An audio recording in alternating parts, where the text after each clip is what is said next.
Welcome to the Mindful Nomad podcast. I'm your host, Miguel Gutierrez. This podcast is an exploration into the world of creatives, community leaders, and entrepreneurs, taking a deep dive into their lives, focusing strongly on lifestyle, spirituality, mental health, and education. So grab a seat, relax, and join me for this exciting journey through conversations with other mindful nomads. This was previously recorded for the podcast Travel Cuts and Consciousness, but I've decided to keep it on a playlist as it still aligns well with the Mindful Nomads podcast. Enjoy. So, welcome to a brand new episode of Travel Cuts and Consciousness. My name is Miguel, and today on the podcast we have a returning guest in our good friend Klipper Cam. Hello. Hello, Cam. Thanks for coming back. No worries, man. How you doing? Yeah, I'm good. I don't have questions for you like last time where we had like a set of like 25 questions. I've tried to keep it more like relaxed on the podcast over the past few. I find that especially when it's a second interview, it tends to go a little bit smoother when it's just chatting. Definitely. So last time we recorded the podcast, I was actually at your shop, and that must have been about 6 months before lockdown. Yeah. It sounds like a question if we didn't have any questions. No, it's not. No, I mean, I'm going to ask you questions, but I don't have any prepared. Yeah, it was about six. About. You're not meant to give answers. About 6 months ago. Yeah, I think so. Yeah. What's been going on since? Not much. It wasn't 6 months. It was 6 months before lockdown. 6 months before lockdown, and then we've just lost a year. It's just gone. It's just finished now. Gone. Out of it. So yeah, how things been for you? Yeah, not too bad. I think this latest lockdown has been a little bit harder than the last ones. I think in the summer it was a lot easier to deal with. Just because, I mean, easier and definitely had its hard points as well because no one really knew what was going on at the time. Now people kind of know a little bit more and it's just a matter of just having to deal with it and get on with life and stuff. But it's hard to do that when you've lost all, the momentum that anyone might have had before. It's just you've just been completely cut off from it now, and it's difficult to try and build that momentum back up in different aspects of your life as well, especially if you've always concentrated so hard on doing one thing, or you like I said, just you were on the page with one thing, and that was hard. You got to kind of switch it up and get yourself busy again. So yeah, I mean, to answer your question, I've been all right. The long question. I mean, long answer. Yeah. Yeah, I know it's been tough. Like when we went into that first lockdown, it was like, yeah, you know what, could do with a bit of a break. Actually, the weather was nice. It came on early, didn't it? Like March, it was like sunny already. But I think, like you're saying, since we've had to open, then close, then open, then close, especially with like the tier system we've had in the UK, it's draining because you do build that momentum back up. People start coming back to the shop. We rely heavily on office staff. I know you rely less on them, but you still are quieter than you usually were. You know what, like for you, obviously, where the shop is in like EC1, like proper central, you are going to rely heavily on a work crowd, which just is not there anymore. So it's you're completely dead in the water even when you are open. For us though, even though we're in a residential area, we still felt it. I think just because where everything else was shut, the knock-on effect that people don't really think about, people not going out on the weekends, not going for dinner, birthdays, weddings, everything's cancelled. So no one's getting ready for anything, and especially with this last one, I'd kind of just taken someone else on to try and prepare for this, for us to get back on our feet and be able to keep up with the crowds for when we do reopen. And this poor kid worked for a week and then we shut again, and he'd moved over from Ireland for the job. So it's like, and for me, there's not so much I can do. And I feel like as a business owner, as you can probably relate, is you feel helpless. You do, especially when you know that, people are relying on the business that you've created to help them and to live and stuff like that. And you kind of do feel like you need to do something, but at the same time, it's like, well, what can you do? And you know, at the same time, you've got to look after yourself and make sure that there is a shop to come back to. So you do find yourself in this sort of moral tug of war of how much do you help? Do you help at all? Do you look after yourself? You know, it's you know, everyone's just doing what they can. I think like when we first got locked down, we knew it was going to be longer than 2 weeks when the government came out and said, you know, we're going to give between 10, 25,000 pound grants. Yeah. And at the time it was like, you know what, that's decent amount of money to get us through this next few weeks or whatever. Yeah. But then it goes quickly. Yeah. And then considering now we've only been given, you know, like maybe a 4,000 pound grant or whatever. Yeah. I mean, you know what? I think other countries might have had it worse. Might have had nothing. Maybe. Like I think America's not had half as much help as what we've had. No.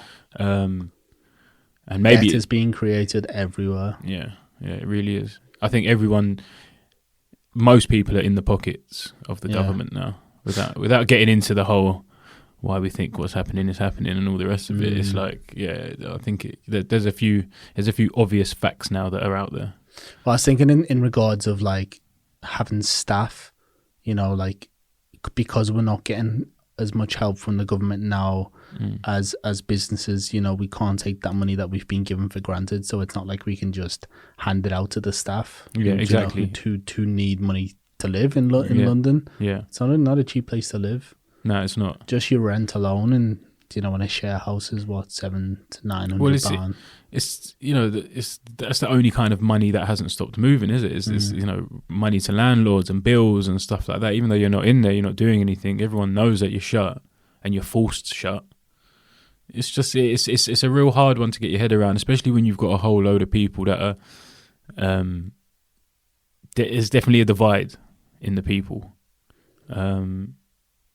As to whether they think that this is serious enough to justify a lockdown, whether they think it's that serious at all. I've personally just had a friend that's around our age that's just come off a ventilator, and that saw people in the hospital die around him. So I'm quite made up on how I feel about it. I think at the start everyone had questions, and rightly so. I think we come from a country and from a society that values critical thinking, and you know, we're not just going to do what we're told all the time without at least asking a few basic questions first, which I think is right. You know, it's not China over here, so it's like we had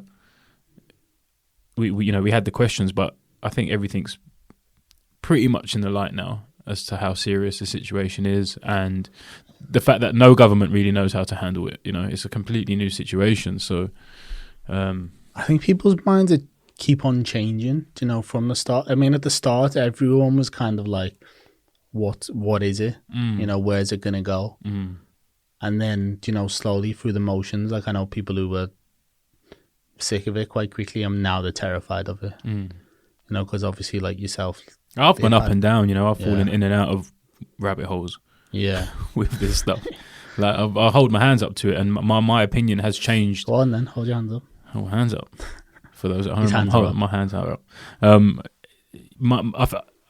My opinion has changed definitely from the start to where I am now. It just if it's serious enough to shut down the world, that's the question. You know, yeah. Is it? Do you know what I mean? Like of course it's serious for a lot of people, but then it's ruined a lot of other lives. Yeah, of course, you know of course. I mean? Yeah, So, there's definitely been a backlash to the rules put in place to handle the problem that we've had. You know, we've just caused a load of other problems. But I mean, was there ever a simple way around this? I don't think so. No. So I'm sick of talking about it, to be honest. So tell me about Bill Gates. I think it's David Attenborough, mate. You were saying earlier when we were filming a video, he thinks it's David Attenborough. David Attenborough's the one that's got it in for us. If you watch these shows, he hates us. He knows that we're the problem. He loves the animals. Everyone thinks it's Bill Gates, and you know, poor Bill. He's just trying to help. Is he though? I watched the last. What was the last David Attenborough one? Perfect Planet, I believe. Perfect Planet. But he was like, it was funny because he was just in a few scenes and then he just narrated the rest. Yeah, you know what? Like 100. I do question as to how much he's actually narrating live. Do you know what I mean? Like, surely there's enough content, like audio content from him for them to just regurgitate. Like, he could just maybe carry on doing this forever. Maybe you've got. That's another conspiracy one. Oh, I think that's where the world's going downhill, is letting this guy David Attenborough just come in and narrate everything. Mate, he's ruining lives on the daily. He is. Promoting animals and shit. Yeah, exactly. But, you know, at least Trump's out. Yeah. But is he out? That's the question. Well, who knows? Is he out? Is he in? Yeah. Did he spit first? Who knows? So where do you see kind of steps going forward for the brand? How will you plan to attack the reopening, the great reopening?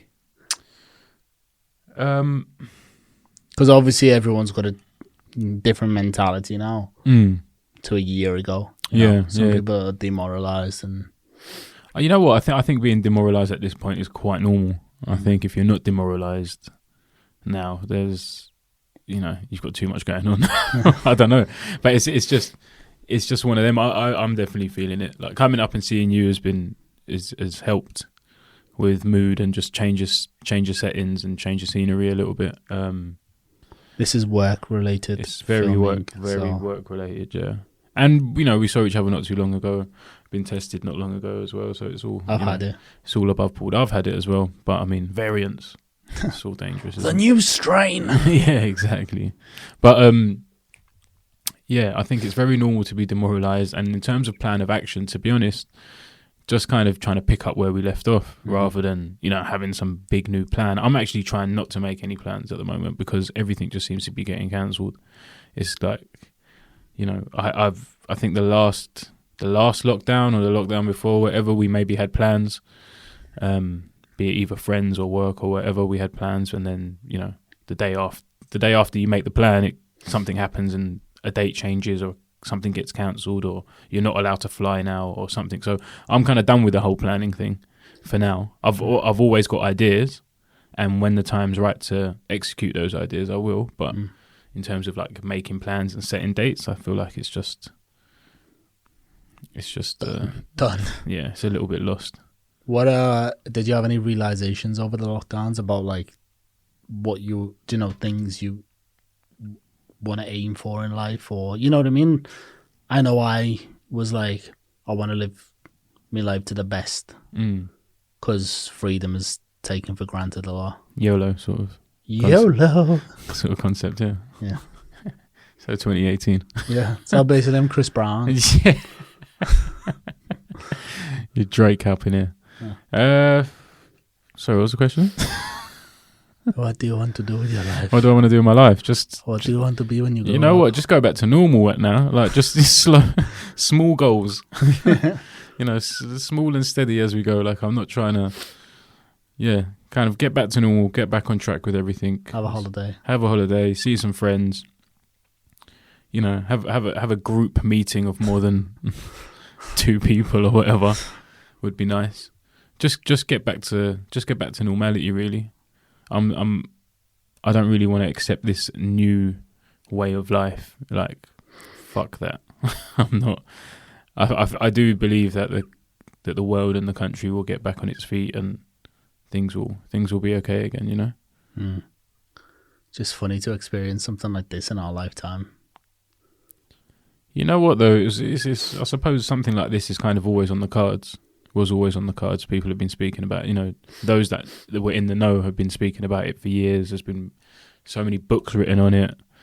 And to see that all as like, oh, you know, they knew it was coming, you know, it's just like, well, it's just science really. It's just facts. It was there before.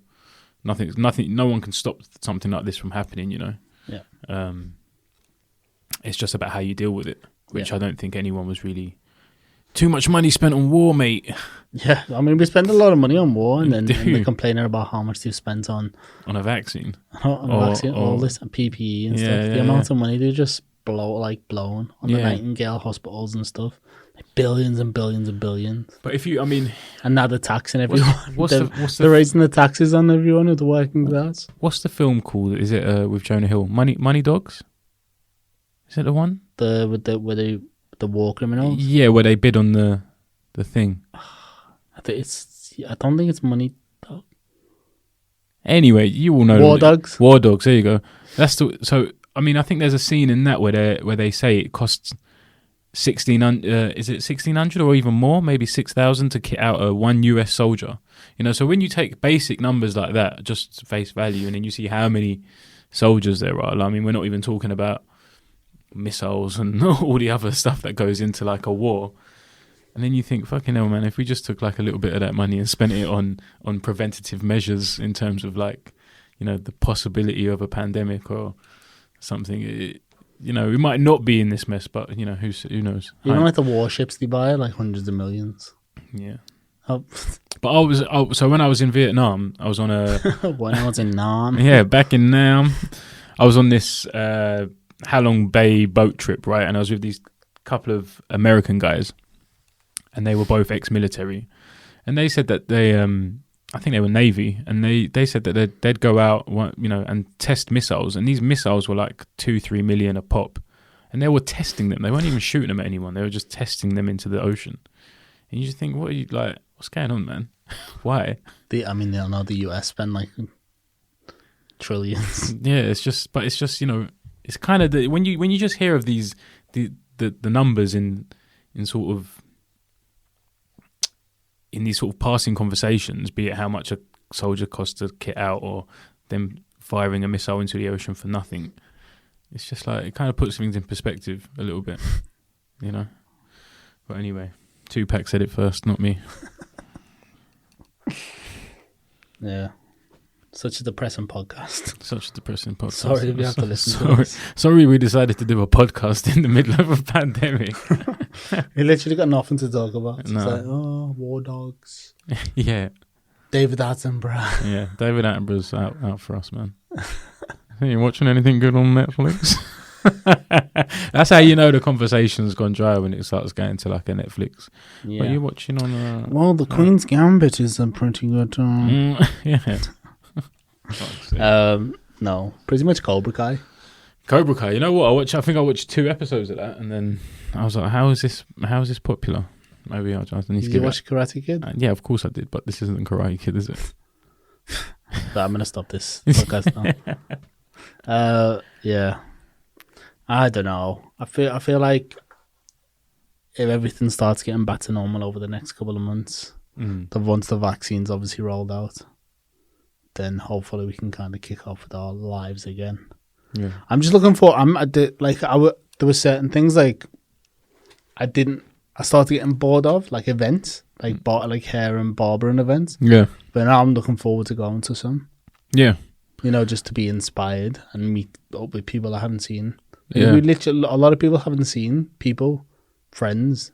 Yeah, no one's seen any. I mean, it depends how big your support bubble is, right? Yeah, and it depends how be local and and it depends how serious people have been taking it. You know, I know some people that haven't seen their families in months, if not nearly a year now, all because they're scared or whatever, or people are high risk. But yeah, the barbering events. Yeah, I'm quite looking forward to the next one. Yeah, I always like going to them just to meet up with people as well, just to see people that I kind of respect or I've made friends with in the trade, and we talk a lot online, but we haven't, we're like the Ruger lot, you, for example, being here. Ruger pricks.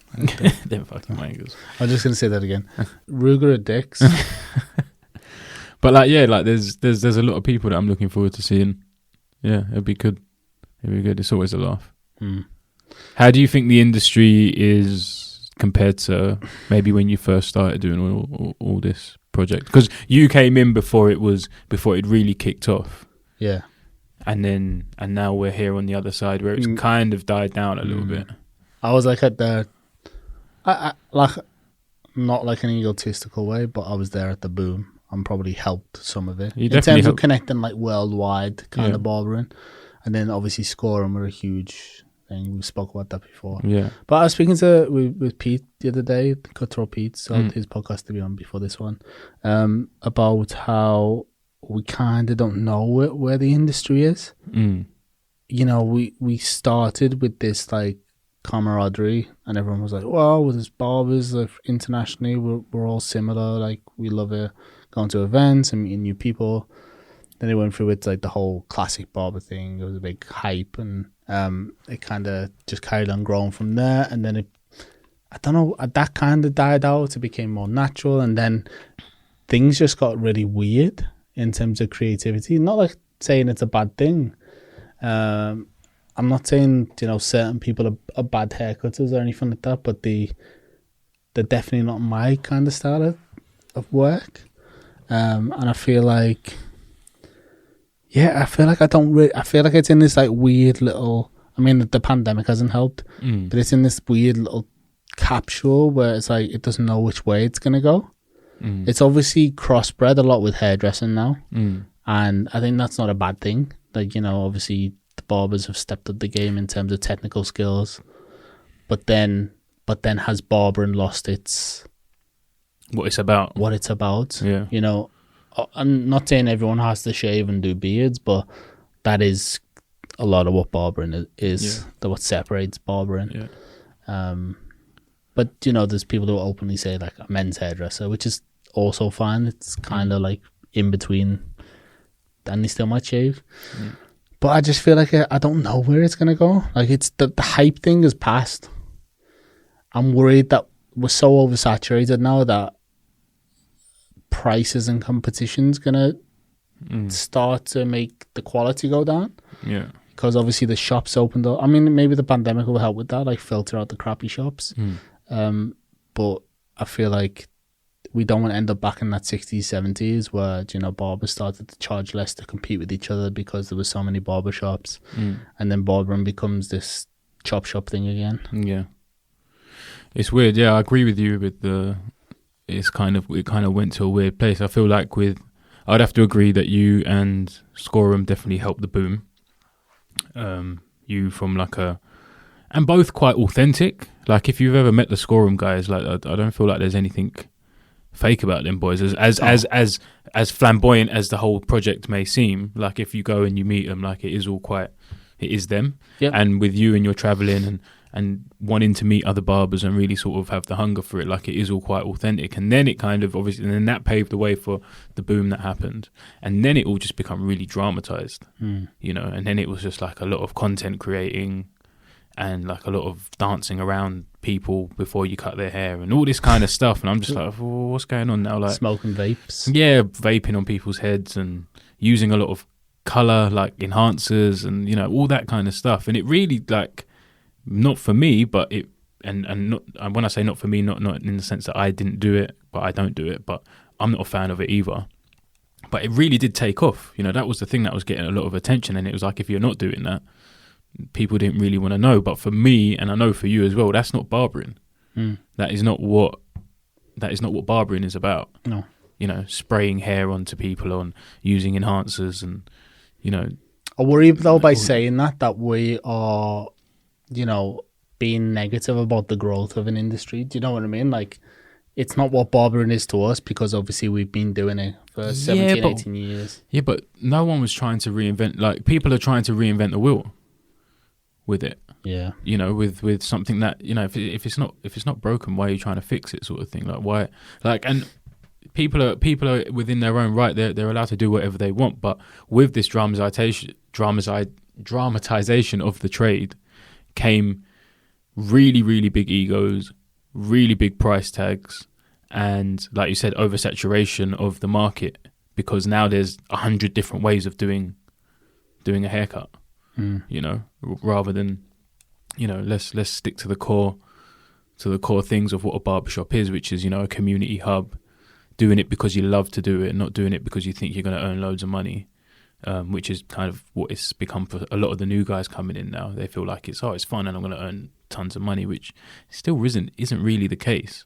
unless you've got 15 shops, and even then you're probably going to have more headache than you are money. Well, this is it. I was speaking to, I've probably mentioned this on a podcast before, but I was speaking to John Roth. I'm going to get him on the podcast soon. He owns a chain in Canada called Crow's Nest.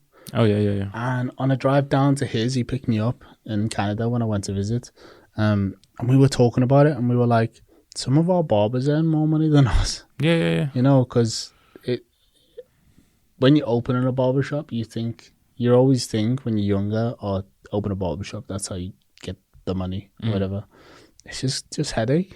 Yeah, and it really depends on the deal that you've got as well. Yeah. You know, it really depends on everything's got to add up. It's not just about having your own shop, and then also how do you value your time? You know, this because if you don't mind working all the live long day, then yeah, you might be rich, but you're gonna have nothing. You're gonna have no time to do with it. But it's all about a fine balance with all work stuff, and it depends on what kind of person you are as well. You know, if that sort of life suits you, because I think a lot of people, like you say, get into it because they think that that's where the money is. But with that comes a whole load of other responsibilities, and you know, I didn't open, and like yourself as well, I didn't open the shop until 14 years into the game, whereas now you're getting a lot of young bucks that are coming in, doing a few courses, opening shops straight away, and it's just like, well, they think that's like the fast track to getting where they need to be. Yeah. And I always say to people, even people who have said to me like, I'm looking to open a shop soon, I'm like, don't. I'm like, wait. Yeah. Not even pay your dues. Like, I'm not saying like being like a. I'm saying pay your dues. Pay your fucking dues, man. But you know, like gather experience, learn from managers, learn from barbers. But that's what I mean. Learn about business, even. Do you know what I mean? Like in whatever aspect that is. But you don't need to rush into having a shop, because I mean, like there's people who've worked for me and then they've gone on to open a shop and they're like, oh my god, like what you had to deal with. I now realize. Yeah. I now realize I was a pain to you. From being now an owner of a shop, even just like the little things, just like people wanting more all the time. So it's not an easy thing. It's draining as well. Yeah, it can be. It definitely can be. But I feel like you have to really get in the mud in all aspects of the trade, no matter what it is you're doing. You have to really experience it from all different angles before you then go and try and do it yourself, which is the point some people are missing. And then obviously you've got the evolution of the trade as well, which is just like you're saying, like the men's hairdressing side of things coming in now, which I find is good. Like I think I was a little bit, I did cuss it a little bit, the whole section gang sort of stuff. But I mean, it's not like I don't use sections, or I've never used sections. I use sections all the time. Obviously, it's a core part of the trade. Yeah. But I think what I didn't like about that and the way it was being presented was that do this and you've got it sussed. Yeah. You know, which isn't the case. You know, a lot of it is client, barber-client relationship as well. Yeah. Talk to your client. You know, that I hate seeing barbers with like headphones in and they're cutting. Like I feel like it's so rude, and people are really missing the point. I haven't seen that in the UK much. No, but I mean it happens. Yeah. Like it does happen. Not so much in the UK, definitely more in the US, but it does happen. Yeah. But even with the new lot coming through in the UK, it is all a bit. I don't know. Maybe we're just from a different era. Yeah, I mean, I can't see like the classic barbering thing making a turnaround anytime soon. I definitely feel like we are gonna carry on in this like mix, like this crossover, like what's the word I'm looking for? Hybrid kind of barbering. Yeah. And like loads of haircuts that I put on Instagram is really daft. They're not wearable haircuts. No. You can't walk down it. I mean, certain people can, but I think it's not stupid. I know it's an art. People go like, I'm an artist trying to do this. It's like, present something different, because as soon as one of them styles come out, someone else tries to top that. Yeah. And then you've got 20 people posting stupid haircuts. Yeah. But the thing is some some people are cutting purely for themselves. Yeah. And you're not cutting for the client. Well, this is the problem. Or maybe that's just what you're showing us for your social media. But, Yeah. you know, then are you being completely true to your trade and to your job? Like, it's still a 9 to 5, you know, it's still something you're making your money off daily with, you know, That's it. turnover of clients. I think it's different if you're setting a client and like letting them know you're going to do something creative, and then like I've seen Barber Josh OP, like great, fantastic hairdresser, men's hairdresser, and I think he put on somewhere that like, he'll do one of his creative cuts in an hour, but then he spends half an hour recutting it to the clients once. Yeah. Rather than, you know, it's so he creates the photo and then he'll recut it. Yeah, then he'll do something simple. Yeah, so he'll like, you know, he bashes like a line in the back of someone's head. He'll then fade that out, you know, which is good. Yeah, it's fair enough. At least he's like open about like, this is creativity and then I fix it afterwards. It's not aware of, you can't walk down the street with this. yeah, exactly. But I think, the sections are definitely important. Hairdressing techniques are definitely important, but maybe not to the level of some people's...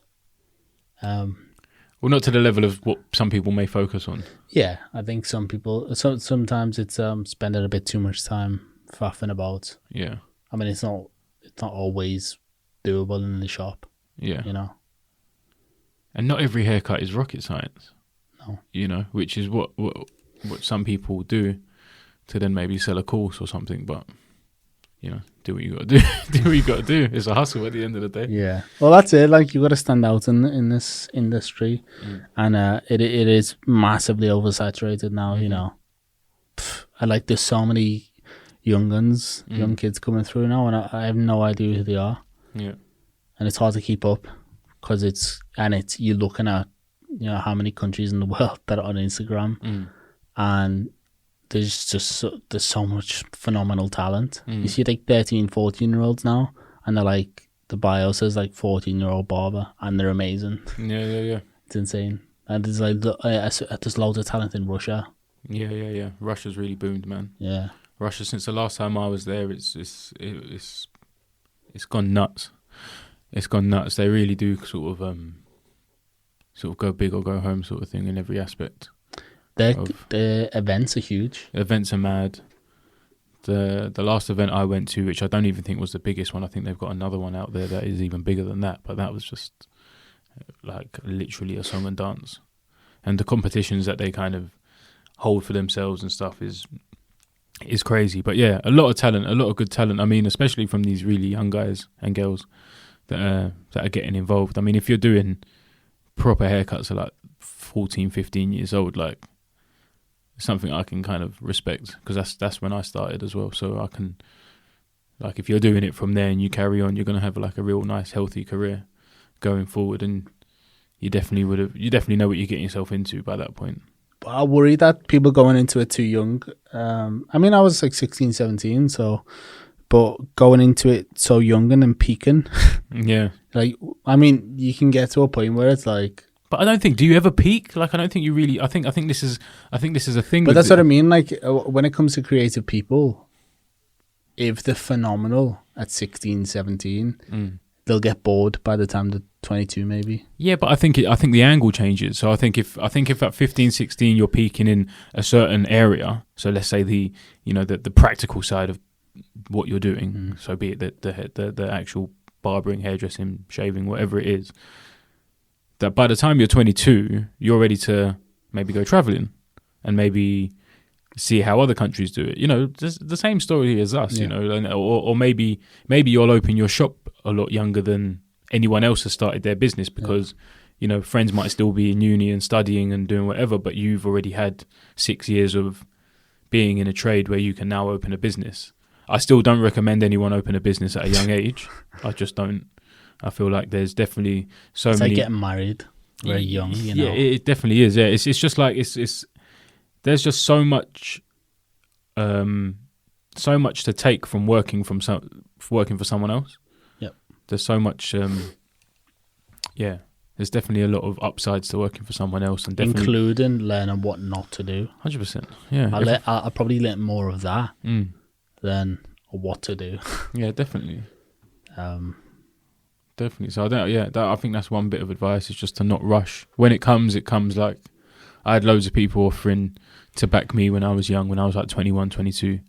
Oh, and you open a shop, you've been doing it this long, you're really good. They were either clients or family members or whatever that thought, now's the time, do it. And I'm like, oh, I'm still a kid, man. I'm still having fun. I still have freedom of movement. When you have a shop, it ain't that. You don't open a business with the plan to close it in 5 years. You know what I mean? It's kind of or leave it in the cot by itself, sort of thing. It's like you basically take 3 years of just being there. Yeah. And watching everything and making sure you iron out creases and all the rest of it. And even then, it's kind of hard to leave. But it'll be a bit of a well-oiled machine then, and you'll be able to take a step back if you want. Yeah. Well, how old were you when you went to Hong Kong? 22. 22. So, how long were you there? 3 years? 22, 23. 2.5. 2.5 years. Yeah. Would you say that was one of the highlights of your life? That time? Yeah, definitely. You grew Definitely. up a lot. I don't think I knew it at the time. You grew up a lot then? Yeah, I think you're forced to when you're not around your Not people. height wise. But it's a great joke. Yeah, no, I did. I think you're forced to. I think when you're not, when you get thrown out of your comfort zone, and you get put in a new place, and you don't have any people around you, you're forced to kind of grow up a little bit, and really pay attention to what's going on around you. Yeah, but also just had a ball, man. It was wicked.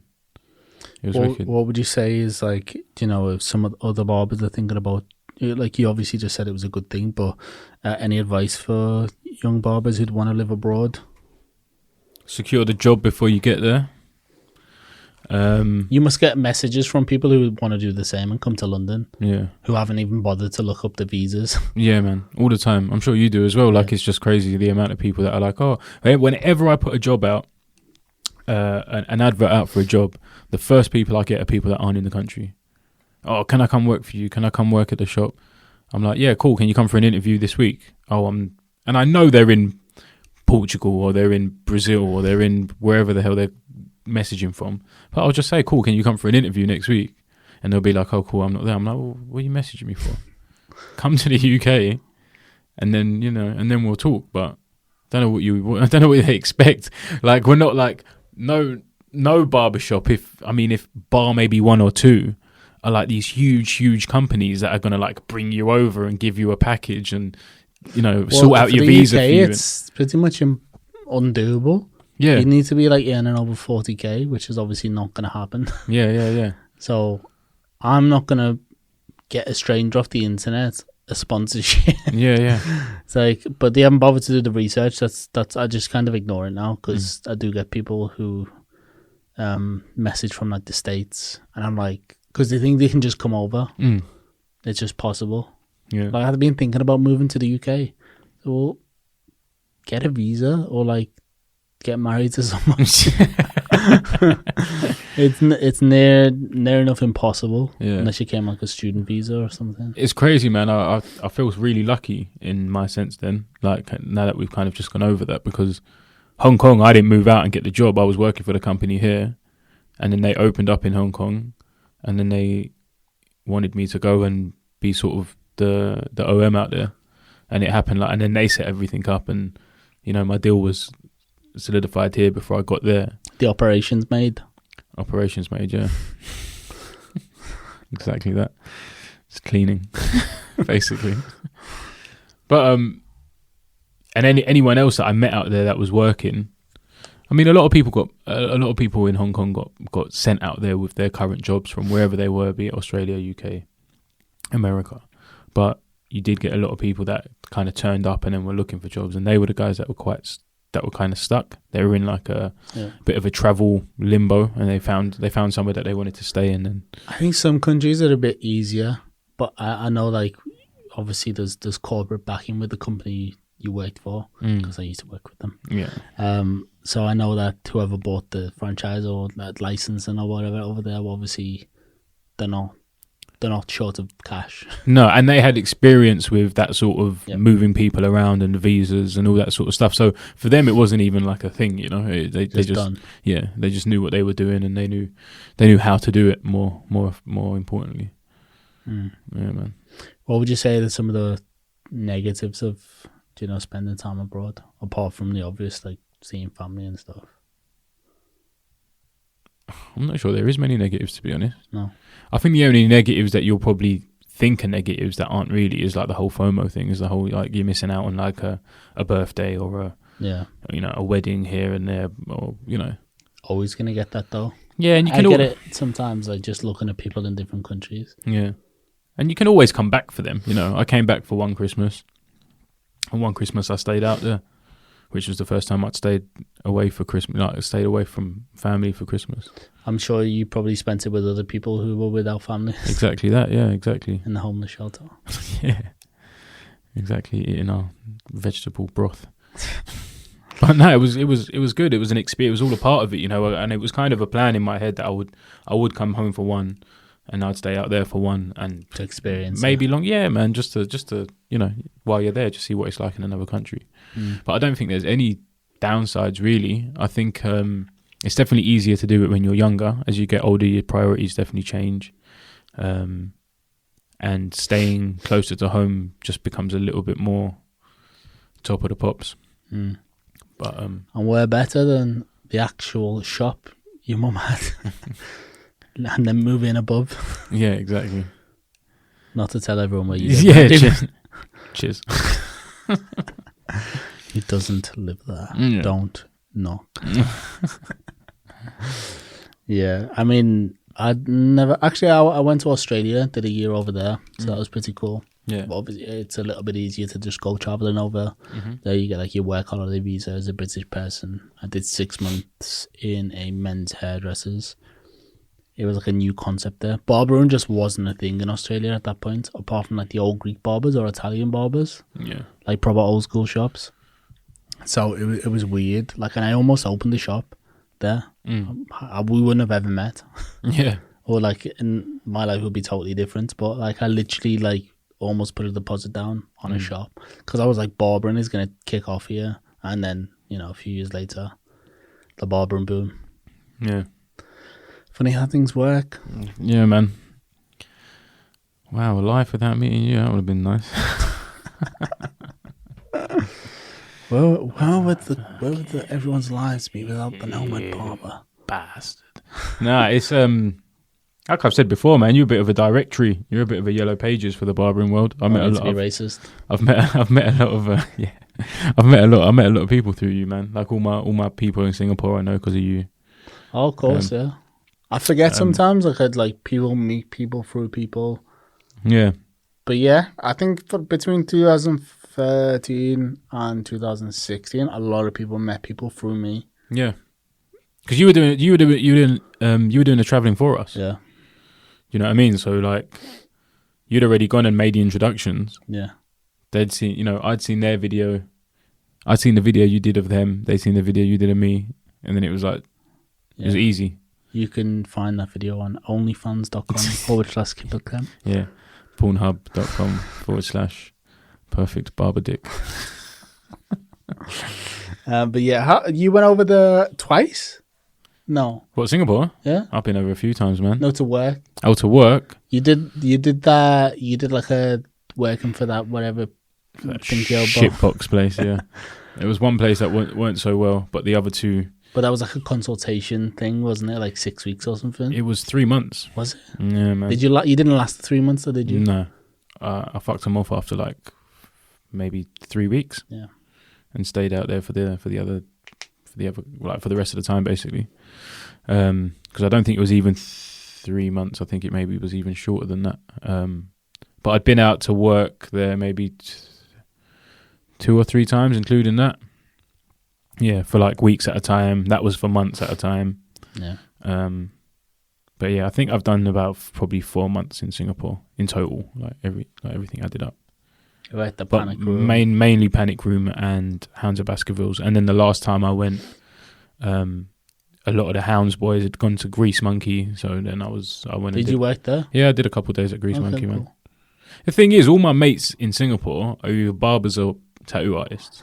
So the best way to spend time with them, especially if I'm going when everyone's working, is to just go do a day. Yeah. And just work in the shop, which it never really felt like work. I mean, I was busy every day, like fully booked every day that I was there. But I mean, it was, they were staggered appointments. It was quite relaxed. And if anyone's worked in a barbershop that's like a real barbershop, then, talking and catching up with people as you're working and stuff is all a part of it. So I think apart from my own shop, working in Panic Room is probably the funnest time I've had working in the shop. Yeah. It's just jokes all day. Yeah, it is. It's a good vibe, good soundtrack. Cool The clients. music's great. Yeah, music's good. Apart from when they play Lost Prophets. And I'm like, you you shouldn't be playing this. You can't play this anymore. And they're like, no, it's okay. Yeah. I love them too, but you can't play them. Yeah. You ruined it for everyone. Yeah, man, the shops out there, especially now that they've kind of matured and they've settled a little bit, they're really, really cool shops, man. And the guys are still really cool. Fragmented a little bit, albeit, but they're all still really good. They're all still really enjoying it, which is fun to see because I think in Singapore they were kind of the first ones to really kick off with the barbering thing properly, like Hounds and Panic Room. And they were kind of doing it in their own way, so to speak, with Hounds being tattoo and sort of classic barber, and then Panic Room being this quirky junk shop of just wonderment, just every corner. Yeah, I mean, just every hair product you can think of that was available to man at the time was in literally in that shop, and it was just full of junk. It was just like bric-a-brac and hoarded stuff, which is wicked. Like that's what we love, So there wasn't many corners of that shop you looked and didn't have something to read or look at or pick up or something. So it was really cool, man. It was, and it definitely brought it back home for me in terms of what the trade is and how I want to work for the rest of my days in it. Yeah. I didn't want to be in that barber room in a suit. Yeah. As much as I enjoyed it at the time, like it's not something that that's not how I wanted it to continue. Yeah. And the boys in Singapore really, really showed that to me. Yeah. Yeah, man. Put your suit on.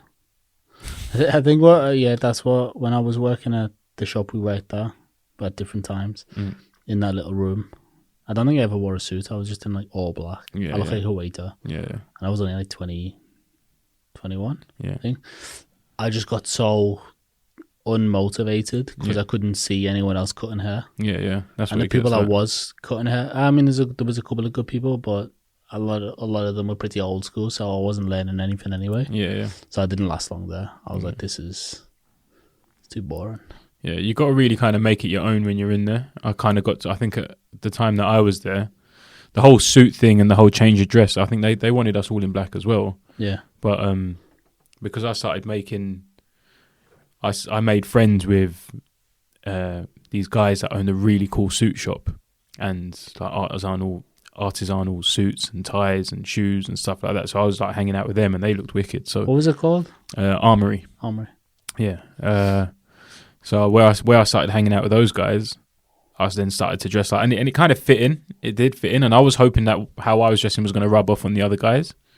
It didn't really, because it was a bit of an expensive, a bit of an expensive hobby, I suppose. But I enjoyed it. It definitely made going to work a little bit more fun for me. And I really enjoy the whole getting to know my clients. So being in the room, once you kind of get over the awkwardness of it just being two people in a private room, it was really a great way of building up a clientele. I